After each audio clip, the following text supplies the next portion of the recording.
Molly.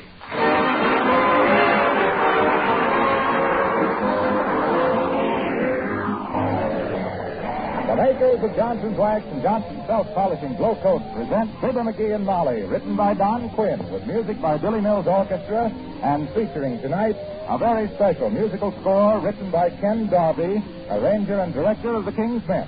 And the show opens with Who?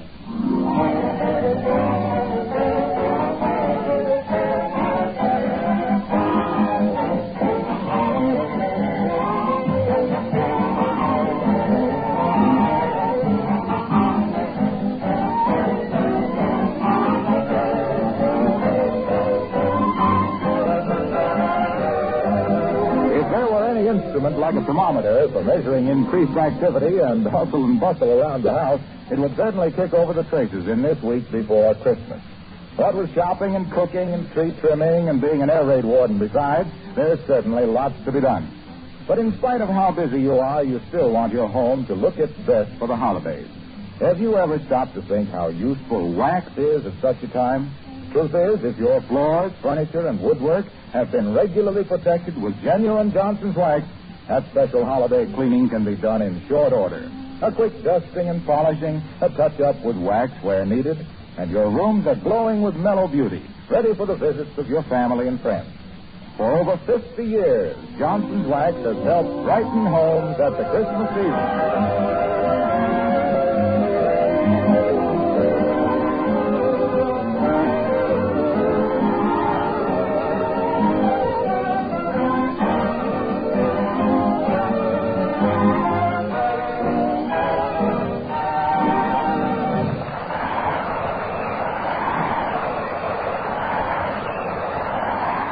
A couple of nights before Christmas, and all through the house of 79 Wistful Vista, not a creature was stirring, except Fibber, McGee, and Molly.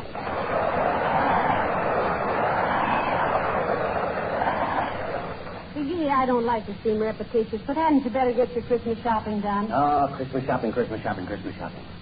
Every year the same thing. Makes me sick. Yes, I know, dearie. We go through this every year. What do you mean? You howl and scowl, and the day before Christmas, the spirit hits you like a baseball bat. And you do everything but grow a beard and climb down chimneys. Oh, gee whiz. Christmas is getting too commercial. It's getting so... Sure. We ought to have rubber stamps made for this whole conversation. What you mean again? Well, every year you say Christmas is getting too commercial, and every year I have to scold you for spending too much. Who, me? I just spend what I have to get by, that's all. I go along with the mob. It ain't any beautiful Yuletide thoughts with me, baby. Oh, go on. No tinsel snow gets in my eyes. If I spend any dough, it's just because it's the easiest way out. Now, listen, McGee, you're a fraud. You're a phony. Right. You're so scared somebody will find out you're sentimental, you act like a dead-end kid. Sentimental my clavicle. The whole thing is a lot of tapioca. I wouldn't give a half-hearted hoot and hatting sack if I never saw it. What you got there? This is the mail that came this morning. It's mostly just Christmas cards. Let me see them. You wouldn't be interested. They're just the same old Christmas malarkey. What do you mean, malarkey? Don't you realize people have gone to a lot of time and trouble to... Was there any other mail? Just a couple of bills. Incidentally, what's this item on the Bontown bill for one mama doll, $8.50? Mama doll? Now, listen, don't try to look so innocent. Not that I mind your playing with dolls, if they're made out of plaster.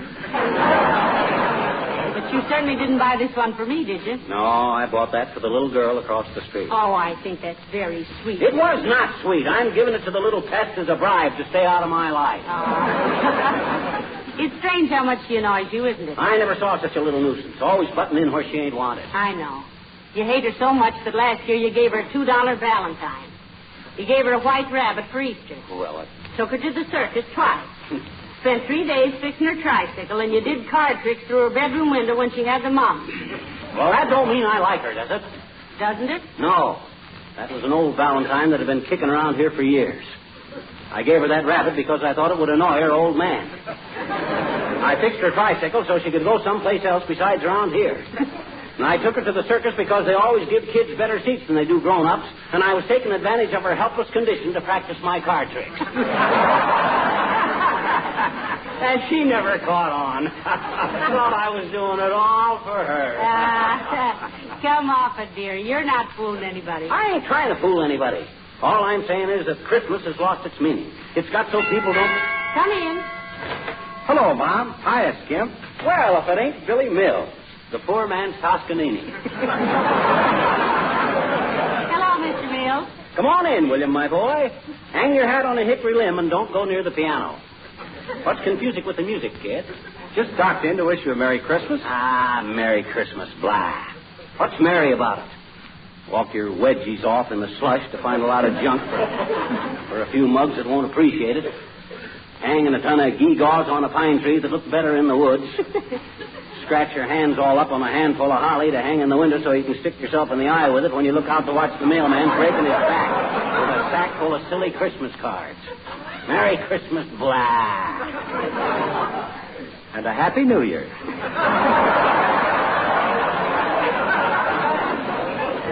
Well, thank you, Mr. Mills. The same to you. And don't pay any attention to McGee. You know, he goes through this act every year. He's got those don't wrap up that packet, Christmas is just a racket blues. Don't worry, Mom. I can read him like a book. What kind of a book? He's a mystery. A very novel character. Fine type, too. One of the lower cases. Somebody ought to borrow him and not bring him back. Maybe we could arrange with the Book of the Month Club to offer him as a special treat. Oh, cut it out. Lay off, will you? Even if the rib was as prime as you think, this is a meatless day. Ever played the bagpipes, Alfred? And don't call me Alfred. Okay, Joe. Ever played the bagpipes? I don't think he ever did, Mr. Mills. Do you think he could? Sure. Got a head start. Big bag of wind. All he needs is a flute. Well, got to be gone. Merry Christmas again. Well, the same to you, Oskaloosa Sousa. What's all the rush? Oh, I got to drop in to see my mother-in-law. She's AWOL. Oh, you mean absent without leave? No, a welder out of Lockheed.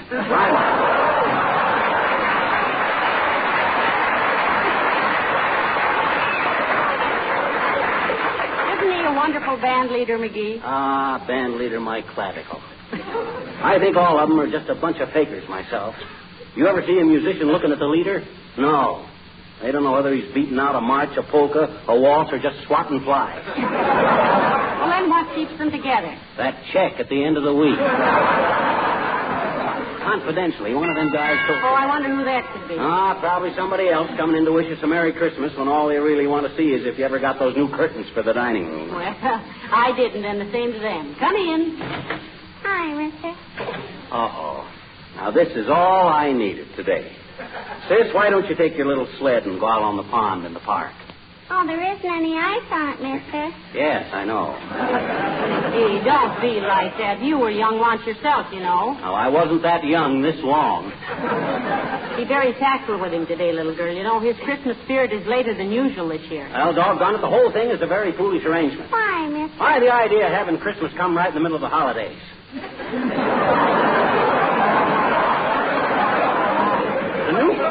Right when everybody is their busiest. It's ridiculous. Look, mister, I got business to see you about. Oh, yeah?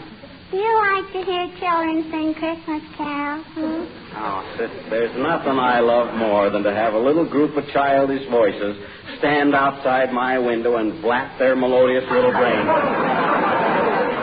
Particularly if I ain't home that night. Oh, gee, mister, I got my whole gang outside, and they're awful anxious to sing you a Christmas carol, and I told them... Well, I don't like to hear Christmas carols butchered by a bunch of kids. How can anybody sing good standing hip deep in a snowdrift with a muffler over their face, wondering how many fingers and toes they'll have left when they get home, if they ever do? Oh, maybe you're still mad on account of last year. Are you, mister? Are you? No, I'm not. That has nothing to do with it. What's this? What happened last year that I don't know about? Oh, nothing. She Well, just... us kids were going around singing Christmas carols. Now, never mind, sis. That's ancient And history. Mr. McGee came Now, out... never mind. Give the kid a cookie, Molly. Imagine she's kind of hungry.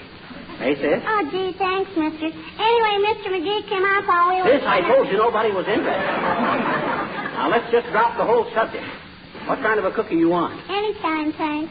And a glass of milk. Well, I'll see if I can... Now, listen, what happened with the Christmas carols, dear? And Mr. McGee came running out of the house. Now, you cut that out, sis. And he wanted to sing with us, only when we heard him sing, we didn't want him to. And he followed us all over town. And, gee, we couldn't get rid of him, and he kept trying to sing, and people threw things at us and all. It was awful.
On Cinderella's foot, it fit just Sandy.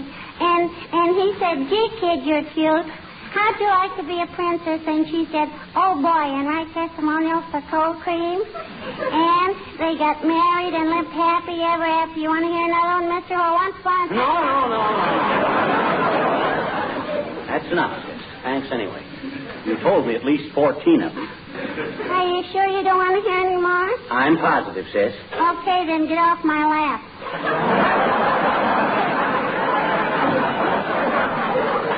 Well, heavenly days, McGee. What are you trying to do, crush the child? No, she wanted to pretend I was her little boy and tell me some stories. Now I know why they call them Grimm's fairy tales. That's the grimmest half hour I ever spent in my life. Gee, I thought it was fun. No, you did. Well, personally, I'd rather lie down with a good book under my head and go to sleep. Can't you two think up any more games to play? I bet you I know how to be fun, I bet you. What, sis? Well, I could bring my little playmates in and we could sing you some Christmas carols. They must be pretty cool out there. But I don't want to hear any Christmas carols. Christmas carols are beautiful music. And to hear your little mob of half-pint hepcats slaughter them would ruin my day. Oh. The very thought of those kindergarten contraltos drives me to drink. Get me some root beer, will you, Molly? Yeah, me too. Hey, mister, let's play star, shall we? How do you play that? Well, first you give me, maybe about $3 and change, huh? Give you $3? Hey, what is this? First you eat 2 dozen cookies and then you want to borrow $3. You trying to put the bite on the hand that feeds you? Oh, gee, it's lots of fun, mister. First we post a lot of ceilings. I don't want to buy a ceiling. We got one. This is different, mister.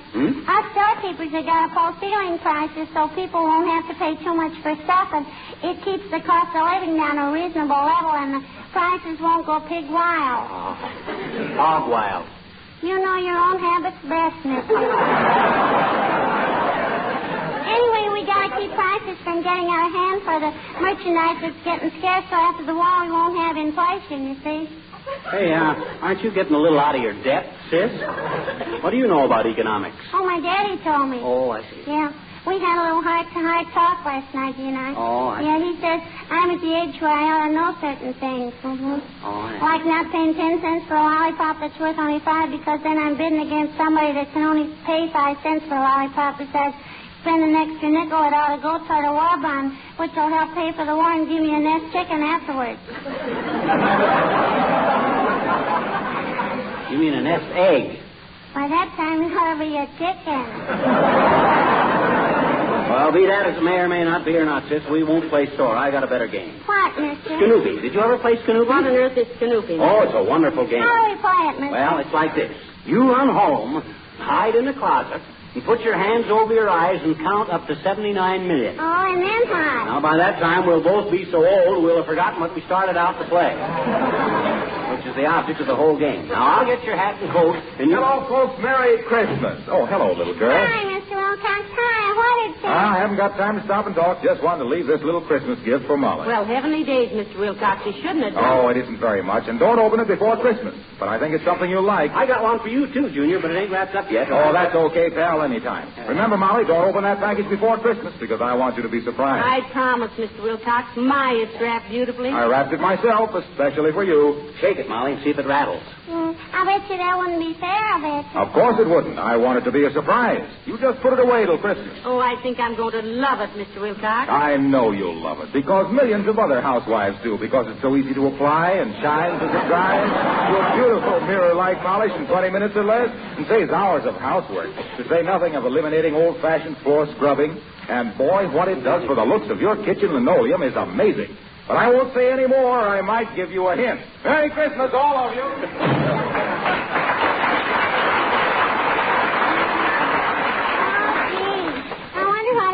Hey, sis, ain't it about time your mother ought to be worrying about why you don't come home? No. Huh? Hmm? Look, I've been very patient with you today. Now, why don't you do something for me? Okay, mister. Fine. Now, come back maybe tomorrow, and I'll have a surprise for you. I got a surprise for you, too, mister.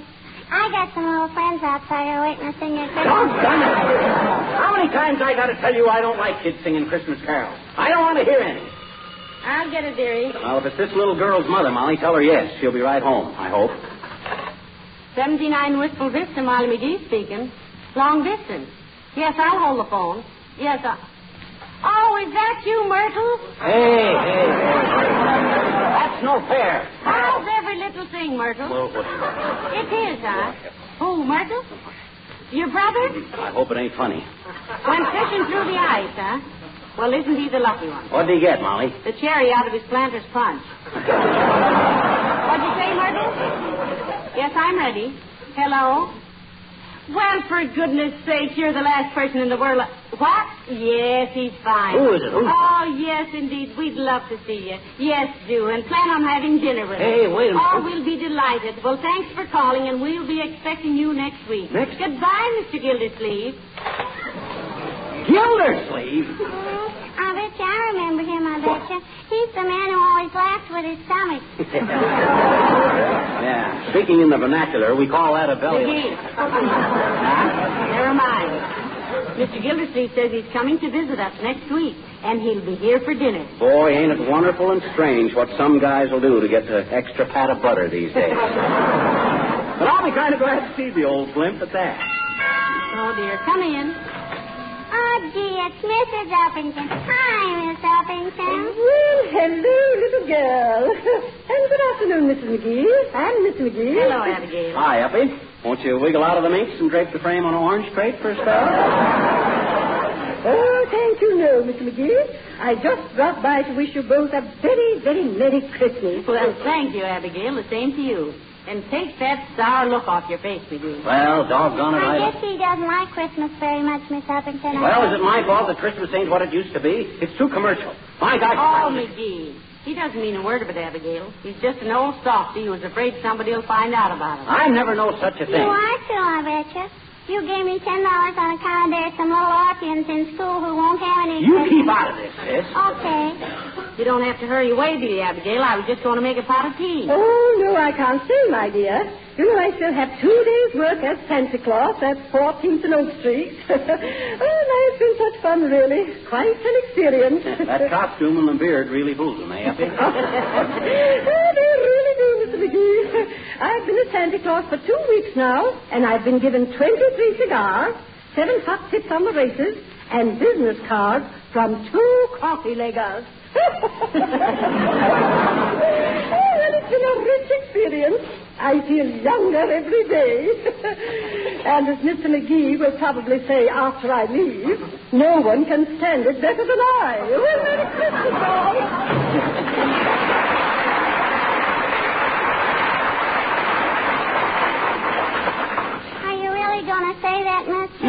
she might have given me a handful of them cigars people have been giving her. Oh, McGee, there's plenty of cigars in your humidor. Okay, but if she wasn't so stingy, she might have... Hey, why won't he let me and my friends sing a Christmas carol? Why won't he, Miss McGee? Well, frankly, dearie, he'd love it. But he knows himself too well. When he hears those Christmas songs, he goes all mushy inside. Now, look, you pretend he's hurt your feelings and make believe you're going home. Hey, I hope somebody gives me a box of cigars for Christmas because I only... Hey, what goes on here? What are you two whispering about? She says I better go home, mister. Huh? She says you're mad at me because I want to have the kids sing a Christmas carol for me. Oh, now, I ain't mad exactly, sis. I I bet just... you are, I'll betcha. Wow. And gee, the kids have been out there in that cold all afternoon on account of Now, none of that, sis. Now, cut it out. The only reason I didn't want him to sing is well, gee whiz. Oh, it's okay, mister.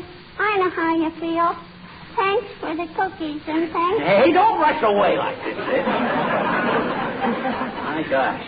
I'll listen to your old Christmas carol if it means that much. No. I just thought... No, you don't like them. I do, too, like them. I only You thought... don't either like them. I do, too. You don't. I do, so. No. Yes. No. Now, look, sis. Here. Take my handkerchief and wipe your nose. Thanks. Now bring in your half-pint glee club and let them do their worst, which I imagine is pretty bad. Oh, they're not bad. They're wonderful. Okay, so they're terrific. Bring them in. Hi. Hey, Kenny, Gladys, Johnny, buddy, come on in. My. Well, what handsome little fellas. Hello, boys. Hello, Mrs. McGee.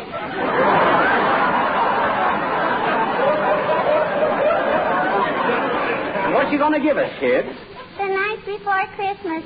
And, gee, we rehearsed it like 60. Are you ready, kid? No, I'm ready, sis. No, wait a minute. Hey, Molly. What's the matter, McGee? Here. Take my money and my watch. You know me. Every time I hear these things, I want to give away everything I own.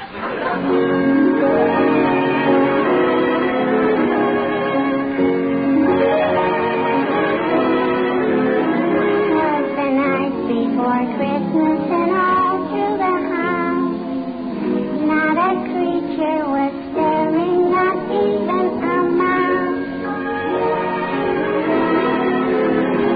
The stockings were hung by the chimney with care, in hope that St. Nicholas soon would be there.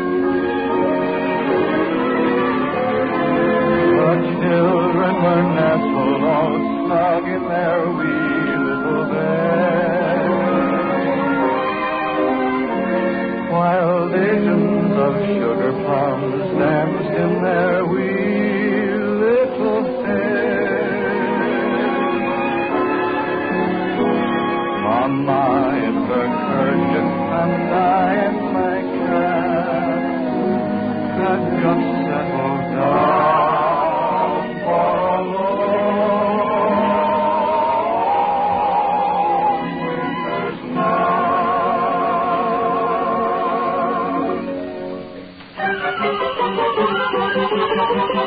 along there arose such a clatter. I sprang from my bed to see what was the matter. Away to the window I flew like a flash, tore open the shutters, threw open the sash.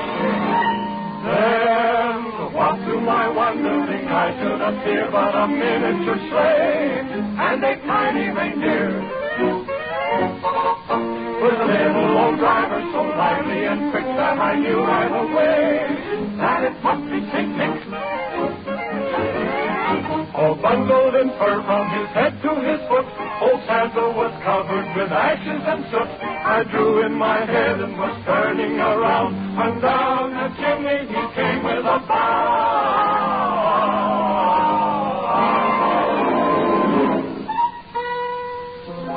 His eyes, how they twinkle. His dimples, how merry. His cheeks were like roses. His nose like a cherry. His dry little mouth was drawn up like a bow. And the beard on his chin was as white as the snow. The stump of a little old pipe he held tight in his teeth, and the smoke went around and around and around his head like a wreath. He was chubby and plump, a right time.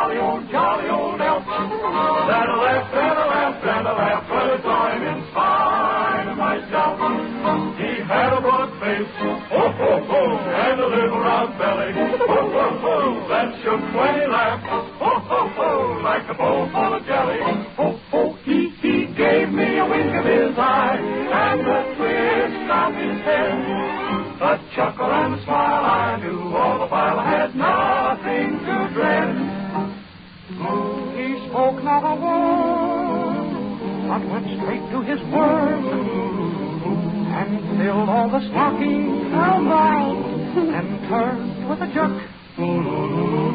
And laying a finger aside of his nose and giving a nod up the chimney he rose. He sprang to his sleigh, to his team gave a whistle, and away they all flew like the town of a thistle. But I heard him exclaim as he drove. Merry Christmas to all, and to all, good night.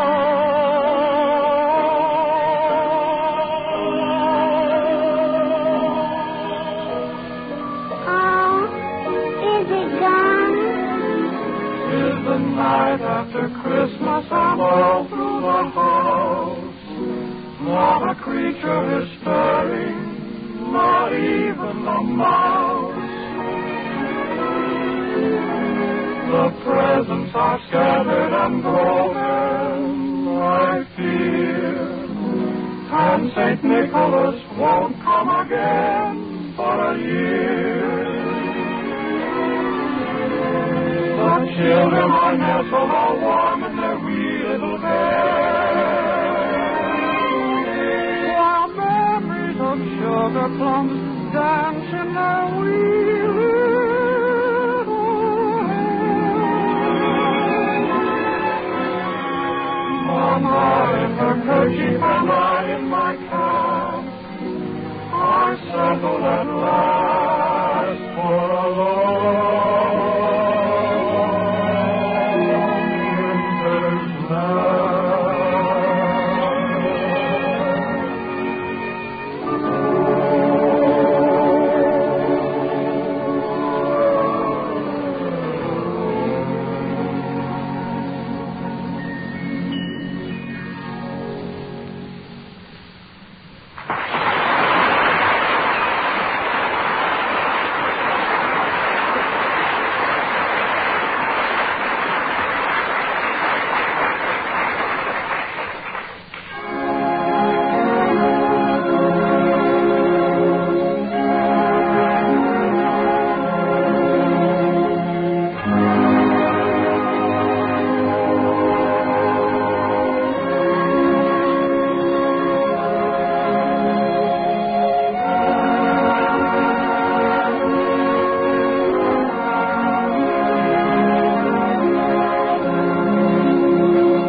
Ladies and gentlemen, even while we wish you a Merry Christmas, we can't help thinking that in many parts of the world, the spirit of goodwill toward men has been made a shame and a mockery.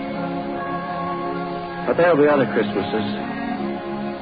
And to our men in uniform all over the world, we send our prayers and our thanks for what they are doing to restore faith and decency to our world.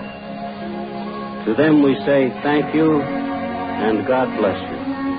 And we hope and pray that when next Christmas comes, there will really be peace on earth. Good night. Good night, all.